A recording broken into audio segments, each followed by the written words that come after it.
Now, I'm not gonna highlight any of these bozo creators, but the one that's running around right now in a big way is this tweet saying that popular YouTuber Chris Smoove has allegedly been arrested for 2 counts of ending somebody's life and an additional gun charge. All right, y'all getting out of control now. What? Like y'all getting out of control now. Y'all gotta be stopped. Never see clear from a gang.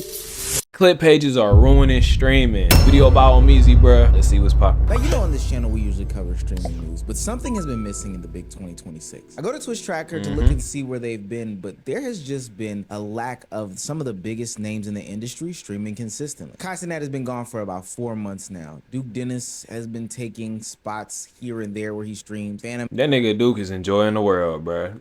I don't know if y'all seen his YouTube, but that nigga is traveling. He just came from Switzerland. Also been gone from the platform. The FaZe Boys just got back into their consistency bag. But ultimately, the days of sparking up every single day, getting some new piece of news from what's going on is just no more. And there's only one thing that I can look at to blame as to why this is the truth. The dog. Twitch before the clipping era. Miss that. Okay. This ruined streaming, that ruined streaming. Bro, that. Hey, y'all Clippers is the one to blame, bruh. Y'all trying to eat off other people bad, bruh. Like, come on now. Culture, Niggas bro. can't breathe. They mind no more because they know they're gonna get clipped out of context. It's not That like too. clips out of context no more. Gang, there's nothing like now. That is what the general public will think about you, gang. That's how powerful the clips got too much power, gang. The clipping pages got too much power, bro. True. It's true. The whole world could believe something because of a clip page, bro. Yo, there has to be clip pages that are like backed by streamers that be like, yo, anything that's not from this page is cat, gang. Yeah, that's what it's looking like. You know what I'm saying? Like, you gotta, like, if you streaming, you gotta have your own clip page. Not only so you can get paid for it, but so that way you can, you know, verify the context behind all clips. You know what I'm saying? Like, if it's from this page, this is like a verified, trusted clip page. They not posting propaganda. If it's not this page, do not listen to it. Or these pages, or whatever the case may be. But I don't know if that's possible. If you're new to this channel, please make sure you hit that subscribe button. It goes a long, long way. He's right. It definitely does go a long, long way. So, you know, might as well go ahead, join the fam. If you enjoy these reactions, bruh. On the road to 200K, and you guys can help the community out. We on the by road hitting to that 1K. subscribe button and telling a friend about us. Now, back into the video. Streaming used to be about vibes, community, and moments happening while live. But now it's being reminisced on like Star Wars or Guns N' Roses or anything from the 80s. The question is why? Because it's no longer about who can have a fun time and that ultimately lead to the monetization, but it's about who can weaponize a 7-second clip to get the pennies that Elon Musk gives you at the end of the month for having a blue check next to your name, or from whatever sponsorship you can slap on there with a logo. The scary part about it is most people don't watch streams, and we all know this. They sit there and watch the clipped narratives. But so if the clip always lies, then the truth can never have the opportunity to enter the room. Over the last couple years, and really since Elon Musk purchased the platform formerly known as Twitter, now called X, there's been an explosion of clipping pages. So the original purpose of this clipping system that exists nowadays was to highlight viral moments. It was a faster way, no longer the long form video way, to get content creators out in front of the mainstream place and space. But now the new reality isn't laughs, it's out of context edits, fake captions, manufactured storylines, or just straight up false accusations. The pages now are framing jokes as serious statements, attaching unrelated captions to random footage, implying creators committed violent crimes. And because we Yeah, bro, there is literally people out here going, like, the only reason I know about this is because Duke exposed it. So niggas are literally going out here, bro, and they'll take a specific moment that got nothing to do with the caption. You know what I'm saying? And act like that's the context behind what that video is being taught about, whatever's going on in the video. You know what I'm saying? And it will be multiple videos of the same clip with different captions online, bro. You will be surprised. how negativity spreads on the internet, they just let the engagement do the rest. Say I won't. That's just how I'm feeling right now too. So say the wrong thing. I'ma say the wrong shit. Say the wrong shit, and I'm a motherfucker. No cap. I'm a dead ass. You won't. See, look. This is a story time about how Duke Dennis took my bitch, bro. Me and this girl, we were talking for a little bit. Whatever, we had some plans. Now, I'm not going to highlight any of these bozo creators, but the one that's running around right now in a big way is this tweet saying that popular YouTuber Chris Smoove has allegedly been arrested for 2 counts of ending somebody's life and an additional gun charge. All right, y'all getting out of control now. What? Like y'all getting out of control now. Y'all gotta be stopped. Say he walked in Gotta be and stopped. caught his wife and his cousin sleeping together and crashed out. All this page does is sit there and frame celebrities as some sort of evil villains doing literal criminal acts. It's not even about backstabbing somebody or doing this, that, and the third with another person. All they do is farm outrage, farm quote tweets, and farm ad revenue. And then because they have no face at all, they just disappear behind a burner handle and switch it up every so often. No accountability, no consequences, just vibes, impressions, and leaving bad reputation in other people's mouths about people that they're framing tweets about. And what does that mean for the creator? They're left addressing nonsense. Chris Smoove, because so many people believe that tweet, had to come to the internet and address this whole situation. Somebody who was a childhood hero looked like a villain in a lot of people's eyes, all because of a tweet going viral. They're the ones having to explain something that never happened. They're the ones having to calm their community. And so now you're seeing content creators spark up streams, not to vibe and not to create content, but literally to do some sort of damage control. I remember it was a long gap before the last time we saw Duke Dennis stream. And the only time that he came back was to address rumors about baby mamas. Why? Because the internet ran with this narrative. And having to only be able to create content from the perspective of debunking a bunch of bullshit that some fake page made up for you is causing frustration in the streaming community. They are profiting to see comms fall. It's in 4K, it's in 4K. They're fooling y'all niggas. Kick Champ literally tweeted out, it went viral, I lost my Nike deal. You know how much people still think I lost my Nike deal? Nigga, I'm still signed to Nike. What the fuck? Gang, bro, oh my God. Nigga, Nike called me saying, you lost your Nike deal? That's crazy. Gang, niggas is getting clickbaited out the ass. Yeah, I think that's crazy. And it's getting real, man. The fact that he got the actual company and sponsorship calling him to verify what is going on, like even they getting fooled by it, bro. That's how you know it's out of control.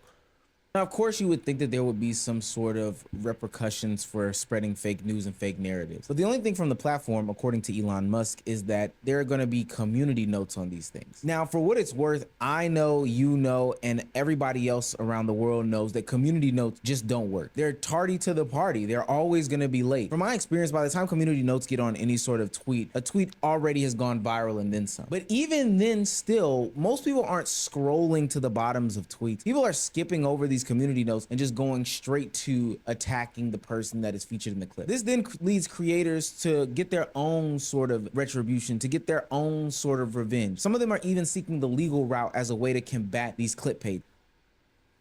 I saved enough to take my mom on a cruise. What's all this? Wells Fargo. Pages. So I don't care if I lose money or if I don't win the case. That wasn't my point. Now, I have the power, and my lawyers have the power to send a subpoena to Twitter where they can say, hey, we sent a cease and desist to someone on your platform, and he's continuing to do what he's doing. If he keeps doing this, we will go into a lawsuit with Twitter. I was about to say, couldn't they technically get these niggas it's called defamation, I believe. Can't they get these niggas for that? Cause that's technically what it is in a sense. You know what I'm saying? Twitter's not going to go into a lawsuit. They're just going to delete the fucking account. You see what I'm saying? So I don't care if I win or lose the case. I don't care if a Twitter DM is gonna win a case in court. I don't care if I lose thousands of dollars doing that, right? I don't care about the money. I don't want Kick Champ's pennies. I don't care about that. Now, I do congratulate Lacey for actually taking a stance here, and I think other content creators are going to follow suit with him because it's actually getting out of hand. Platform-wise, these pages aren't going anywhere. We've seen that time and time again. It actually boosts these companies' evaluations to have this much engagement. Whether it be good, bad, or indifferent, they just look at engagement as engagement. Two, publicly, there's no consequences for these things. I would say that this isn't a big deal if everybody just blocked these pages and continued to move on about their day, but sadly, they just don't. People are still falling for this stuff. I'm seeing whole YouTube videos, TikToks, Instagram threads, Facebook posts, anything pop up simply due to the fact that people are running with the narratives from these clip pages. And even if people at large do clap one page, it's so easy to set up another Twitter page. It's not even funny. And the reason why those are gonna keep going on and keep getting set up, even if they do get knocked down, is simply due to the fact that these pages are backed by those digital game sites. When the clip pages turned on Aiden Ross, he talked about how he was about to sue them as well, but got a phone call from Big Brother telling him that he needs to settle down. I was like, okay, I'll keep it cordial. But my whole thing was, I didn't want people to, like, I don't want people to actually think, like, I'm paying that dude money to post, I'm paying him money to remove posts. And I paid him money. But it's fucked up, like, say for, like, Kai or other creators who don't have the relationship with, like, they don't have no leverage to tell them, like, yo, chill out, bro. But that's why I'm not gonna say what streamers, but I texted a couple streamers that were mad about KickChamp, and I literally said, "Do you want to team up on this defamation lawsuit?" I was gonna sue KickChamp. The only reason why I didn't sue KickChamp was because they don't do it, because we pay the money. I was like, okay, so you need to stop posting about me. That's when KickChamp unblocked me, and that's when like everything was. Is it a kid or like a grown ass man? It's a grown man. He showed his face. The biggest disinformation and misinformation page about content creators and streamers on the platform is backed by one of these digital gaming sites. And to be fair, 98% of them are. I think the method now is rack up some engagement naturally by discrediting these streamers and content creators. And then you'll start to see these pages prop up with a little logo next to their blue check mark or some sort of stamp or watermark on the pictures, videos, etc., on these platforms. Every once in a while, you might see a tweet that says, hey, this person might do well today, or this person might not do well today. Those are clear indications that they're being backed by these people. And I don't even know how realistic the conversion is, but ultimately, it's just a nasty way to think about this. Anything positive about a certain creator or a certain platform gets amplified, and anything involving other creators on different platforms, most notably Kai Cenat in this situation, get framed negatively. And it's not even subtle anymore. KickChamp himself came out and said that he was doing these things on purpose, partially because he's getting paid, but also due to the fact that, you know, he has some sort of hatred in his heart or belief about the different streamers that he discredits. Yeah, I was about to say, there's definitely more to it than just money. Like, some of these niggas gotta be doing it with a motive to, like, destroy some of these streamers for real, or just content creators, because you know they gotta have some type of, you know, vendetta or hate towards them to just intentionally spread misinformation like that. I post a lot of positivity. No, you don't, bro. No, you don't. Let me move my camera, bro. I only post Kai hate because Kai is like, he's racist. What? How is Kai racist? Yeah, where you get that from, bro? Because he only accepts black people into AMP. He denied you because you're white. Nigga. What? That's the reason why you hate Kai? Because I'm not an AMP? Yeah, it's just like, it's multiple things. It's streamers aren't even competing. Bruh, he literally made that up himself, bruh. He created that thought out of what I don't even know, bruh. That literally makes no sense, bruh. What? With each other anymore. They're literally competing with these platforms. I told you all that Duke Dennis seemed to be a little bit disappeared from the internet along with other streamers. We came to the internet and talked about this trend of hate that's going on and how it can easily... I wouldn't be surprised if that nigga retired not too long from now.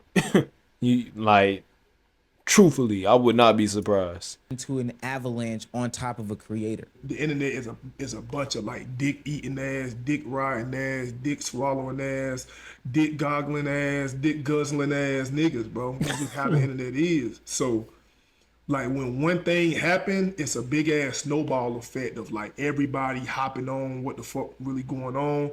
And whether you like it, whether you hate it, it's gonna happen, bro.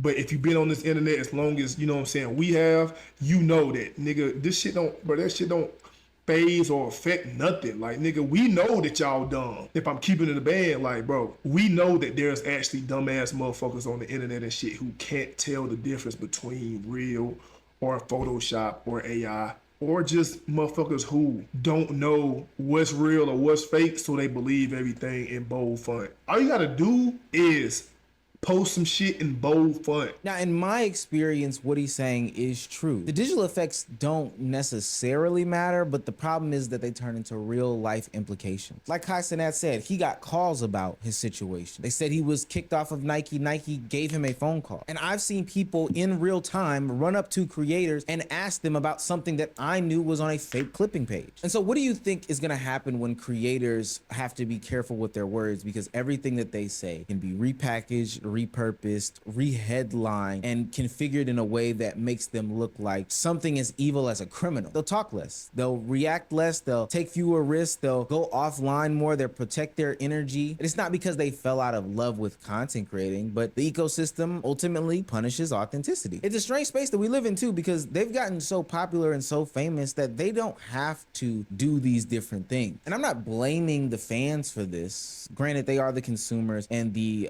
perpetuators of said narratives going on, but they're not the catalyst. They're not the starters of these things. The platform, they're incentivizing the misrepresentations, the outrage, the low effort narratives. They're giving them reach. They're giving them money. They're giving them visibility. And from my understanding, they get paid a good bit of money. And until that incentive structure. Yeah, honestly, bro, until there's a change on the platform and they really take initiative to, you know, get it situated under control, you know, better policies and all that, bro, ain't nothing really gonna change for real. So, like, creators can create their own pages and all that, but like, it's not gonna stop it from happening. You know what I'm saying? It's too many of them. It's too many. It's way too many clip pages. But y'all let me know what y'all think in the comment section, bro. That's gonna be the end of this video. I'll catch y'all in the next one. Hey, if you like the video, then like the video. And if you want to see more reactions, subscribe. I love y'all. Shout out to my twin. Ain't never seen tears from a gangster, so why do I want me to cry? Fighting depression, talk to the spirits, use them justice that help me get by. But I cannot lie, it, she hurt me bad when I got that call, told me you died. Like how the fuck can they take you? Man, I hope I wake up, it's a lie.